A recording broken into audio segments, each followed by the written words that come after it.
Muchos, decía Lucas en el inicio de su evangelio, muchos. Muchos es contrario a qué palabra. De repente, este inicio del evangelio nos cuenta que hubo muchos que hicieron ¿qué? Que trataron de escribir un relato ordenado de los acontecimientos referidos a Jesús. Qué interesante. Primer punto. Dijimos que mucho se opone a pocos.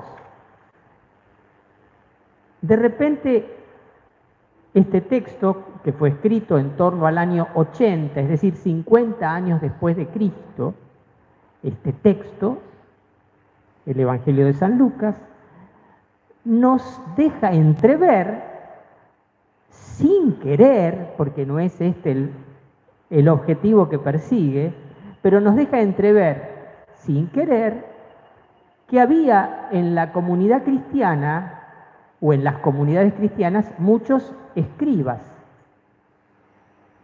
porque los que escribían eran los escribas. Escribas eran los que tenían acceso a la cultura escrita y tenían la posibilidad de escribir. Esto contrasta, al menos contrasta, con un prejuicio. ¿Cuál prejuicio? El prejuicio de que las primeras comunidades estaban compuestas fundamentalmente y solo por personas pobres e incultas. Había sin duda personas pobres que no habían tenido acceso a la cultura, a la escuela, a la escritura, sí, pero había muchas personas que habían tenido el acceso a la cultura escrita, cosa que es interesante porque no eran muchos los que tenían acceso a la cultura escrita en la época de Cristo. Pero aquí que había muchos que tenían acceso a la cultura escrita en las comunidades cristianas. Y no solo tenían acceso a la cultura escrita, tenían se dedicaron a escribir. Interesante. Miren lo que dice Lucas respecto de cómo él compone su obra. Dice, yo también, excelentísimo Teófilo, destinatario de la obra, yo también me informé cuidadosamente de todo, desde los orígenes. Interesante. Para informarse cuidadosamente de todo desde los orígenes, seguramente Lucas habrá recurrido al Google. ¿Dónde están los jóvenes que tienen menos de 15 años? A ver, levante menos de 15, o menos de 20, a ver. Menos de 20. Yo también acá levanto, menos de 20 por 4. Aquí que quiero contarles un secreto. Hubo un tiempo en que Google no existió. En serio, padre, Es más, hubo un tiempo en que no había internet y se podía vivir sin internet. Y hubo un tiempo en que no había teléfonos celulares. Y saben, y se vivía. ¿Cómo hacía esa gente para vivir sin celular? Yo me muero si no tengo el celular. Fíjense. Es más, cómo uno se volvió dependiente. Yo salí de mi casa y me di cuenta que me olvidé el celular y vuelvo a buscarlo. ¿O no? ¿Quién hace esa misma cosa que yo hago? ¿Viste? Porque no sea cosa... ¿Y si me buscan, dónde me van a encontrar? Mira, si tienen necesidad realmente de vos, te van a buscar por cielo y tierra. Quédate tranquilo que... Pero bueno, ¿cómo hizo para informarse cuidadosamente de todo San Lucas? No había Google, no había Internet. Les digo, las bibliotecas sobre estas cosas no habían. ¿Cuál era el tema? Ir a los testigos oculares. Entonces Lucas se tomaba un barquito, se iba a Haifa o a Cesarea, si estaba en Palestina, o se iba a Corinto, si estaba en Grecia, o se iba a Éfeso, si estaba en lo que hoy en el Asia Menor, o se iba al puerto de Salamina, si estaba en Chipre, y ahí, a ver si encuentro un apóstol, che, ¿no lo vieron a Pablo? Che, ¿por acá no pasó un tal Simón Cefas? Sí, el viejo ese, cascarrabia, sí, lo vimos. Y iba, Cefas, disculpe, yo soy Lucas, ¿se acuerda de mí? ¿Cómo? Ya medio sordo Cefas. Es interesante, si no vieron la película sobre San Pablo, la última película, San Pablo plantea esta hipótesis de que Lucas va a Roma a encontrarse con Pablo, que está preso, y estando preso, Pablo le va contando toda la historia de los orígenes del cristianismo, y Lucas escribe ahí la segunda obra, Hechos de los Apóstoles. O sea, para encontrar la info hacía falta gastar plata, tiempo, horas, ir a los testigos oculares. Por supuesto, Lucas también se basó en escritos previos. Uno de ellos no lo nombra, pero es el Evangelio de San Marcos, está clarísimo. Sigue el mismo esquema de San Marcos. Así que tenemos muchos que trabajaron concienzudamente buscando fuentes. O sea, ¿cuál es la idea? A ver si puedo transmitirla. La idea es, estas personas, si hay algo que quisieron escribir, fue fiel a lo que había pasado y había sido enseñado. No escribieron el primer delirio que les vino a la cabeza. No fueron autores de fábula ni fabuladores, fueron historiadores. Escribieron como historiadores creyentes, con métodos, el método que tenían en ese entonces. Hoy tenemos otros métodos para las ciencias sociales, pero el método que tenían lo usaron a rajatabla. Y de hecho este Lucas, según la tradición, era encima médico. Es el texto escrito en el griego más pulido. Lucas escribe en griego como lengua materna. Los otros evangelistas escribieron en griego, pero como segunda lengua. Marcos era palestino, Juan era palestino y Mateo también. ¿Me siguen hasta acá? Entonces, ¿qué quiero transmitir?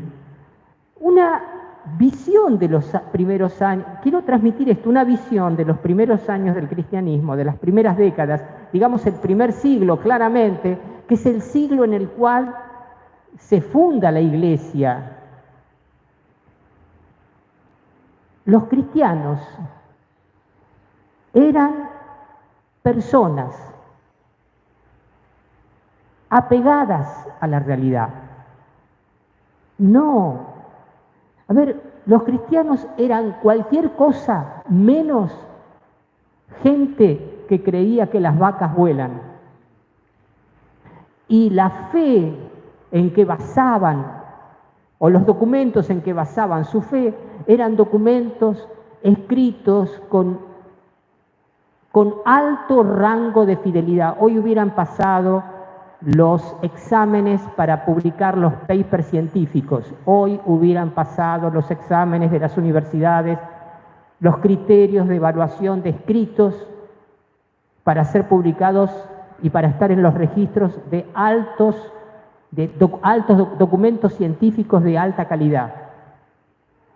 Esto es nuestra fe se basa en esto.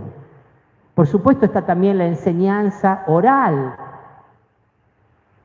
pero estos documentos, y sobre todo el de Lucas, pero también los otros, no hay con qué darles. Frente a esto, queridos hermanos, hoy también es el domingo de la palabra de Dios. Frente a esto, digo, ¿cuánto amor le tenemos a estos documentos? Hablo de los evangelios, hablo de las cartas apostólicas. ¿Cuánto amor le tenemos? Y saben, no sé, es difícil a veces medir el amor, pero el amor no se mide por la intensidad del sentimiento, se mide por la capacidad de transformarse en actos concretos. Ahí está el Espíritu Santo. El amor no se mide por la intensidad del sentimiento, sino por la capacidad de transformarse en actos concretos. Es decir, ¿cuántas horas por día le dedico yo a la lectura, a la reflexión, al estudio de estos documentos? Por día, ¿eh? Pregunto, ¿cuántas horas por día le dedico a mirar televisión? O a estar con la tablet, o con la compu, o con el teléfono. Porque si uno piensa que es imposible dedicarle horas, tendríamos que reevaluar a qué le dedicamos horas. Comer tenemos que comer todos. Hace falta dedicarle tiempo a comer. ¿Estamos de acuerdo? Bien. Dormir le tenemos que dedicar tiempo a dormir. Los que trabajan tienen que dedicarle tiempo al trabajo. Pero ¿cuánto tiempo le dedicamos a consumir televisión, entretenimientos, series, etcétera, esas cosas? Porque digo, si yo le puedo dedicar 1 hora por día a ver una serie, o 2 horas por día a ver una serie, ¿por qué no le puedo dedicar 1 hora por día a leer el Evangelio? Ah, no, la serie es más importante. ¿Sabés que la serie es una fábula? ¿Vos de qué querés alimentarte? ¿De fábulas o de cosas sustanciosas? Pregunto. Hay de todo en YouTube, ¿eh? Cualquiera publica cualquier cosa en YouTube. Ah, claro. Hasta esta misa está en YouTube. Digo, esta misa está siendo transmitida en vivo en YouTube. No sé si hay alguien. Hay 8 personas. Saludamos a las personas que nos están siguiendo. Pero después a la semana lo miran como 70 personas más, por lo que estuve viendo. Digo, ¿con qué alimento mi fe? ¿Y cuánto tiempo le dedico? Bueno, está bien, horas por día, por ahí, medio complicado, pero por semana, ¿no podés armarte un programa de lecturas por semana de estos textos? Pero yo ya lo leí muchas veces, pero como es palabra de Dios, siempre es nuevo y siempre algo te deja. Yo, por ejemplo, les voy a contar un secreto. En los 37 años casi de que llevo de cura, sumo 37 porque 1 año de diácono, 38. Jamás prediqué sobre este prólogo del Evangelio de San Juan, de San Lucas. Jamás. Hoy es la primera vez. Miren, tienen el honor de ser ustedes aquellos que escuchan esta primera vez. ¿Qué quiero decir? Una de las cosas que... decía el padre Darío Betancourt, que murió hace poquito, en paz descanse, católico ignorante, futuro protestante. Y hoy diría esto, católico ignorante, futuro practicador de Reiki, budismo. Porque el Reiki, yo curo, ¿sabe? Con el Reiki. Sí, te tiro la energía positiva, te tiro, ¿viste? Convoco al... ¿Y que el budismo está mal, padre? No, pero a ver, que yo sepa, vos sos cristiano. Y saben que los cristianos que cada vez se involucran en estas prácticas New Age en general, lo primero que les pasa es se les enfría el corazón. Se les enfría el corazón. Dejan de... No, se les enfría el corazón de amor a Cristo, de amor a la Virgen. ¿Saben qué? Empiezan a participar de la misa y no sienten nada. Yo no voy a ir ahí si no siento nada. ¿Para qué voy a ir si no siento nada? ¿Sabes por qué no sentís nada? Porque esas prácticas van insensibilizando tus espíritus, los sentidos de tu espíritu. Y entonces después empiezan las mezcolanzas. El otro día una persona me dice, padre, venga a bendecir mi casa. ¿Por qué? Porque, bueno, la alquilé mi casa, ¿no? Y entonces se fueron los inquilinos y decían que eran muy católicos, sí, iban a la iglesia todos los domingos, pero yo entraba a la casa, tenían el elefantito, ¿viste? Acá, después la riestra de ajos, después el gatito. No, pero son adornos. Padre, usted también, no exagere, es adorno. Bueno, sacalo si es simplemente un adorno. No, porque este budita me lo trajo de regalo una persona que fue al Himalaya. Me dijo, esto te va a ayudar. Y yo, justo era mi cuñada, ¿saben? No la puedo sacar. Cuando venga la cuñada, y el budita que te traje del Himalaya, ese gordito que estaba así, que tenía la mano. No, el otro que estaba así. No. Digo, hermanos, fíjense cuántas inconsistencias y cuántos... A ver, lo voy a decir así. No hablo de mala voluntad en nadie de estas cosas, porque esto no es mala voluntad, esto es ignorancia. Estamos, de hecho, volviendo canónica la ignorancia y estamos, de hecho, dejando de lado la ciencia. El cristianismo nunca fue enemigo de la verdad, ni de la verdad científicamente establecida, metódicamente establecida, la verdad histórica y la verdad física, tal como había en aquel entonces. Nunca los cristianos fueron enemigos de la verdad. Decir que lo fuimos fue uno de los intentos del famoso iluminismo del siglo de las luces, siglo XVIII, que nos tacharon de oscurantistas. Nosotros, los que creemos en la razón, somos iluministas. Los cristianos, la Iglesia Católica, viste que condenó a Galileo, o viste, por decir que la Tierra giraba alrededor del Sol y no que el Sol giraba alrededor de la Tierra, lo condenaron al pobre Galileo. ¿Viste? Son oscurantistas. ¿Hubo algunos oscurantistas? Sí, lamentable. Pero hubo también provocadores, sí, en todas partes. Pero la Iglesia, el cristianismo original fue un cristianismo abierto a la verdad, a la verdad de las ciencias. Y por eso, hermanos, yo quiero invitarlos a dedicarle tiempo a estos documentos de nuestra fe, a beber en estas fuentes, a crecer en ellas. Un adulto de 40 años que en 20 años se tendría que saber de memoria el Evangelio, pero no solo saberse de memoria porque lo estudió, sino porque lo leyó y lo volvió a leer en voz alta para sí, lo leyó en grupo, lo leyó solo. El Evangelio tendría que ser parte de la materia onírica con la cual nuestros sueños se construyen.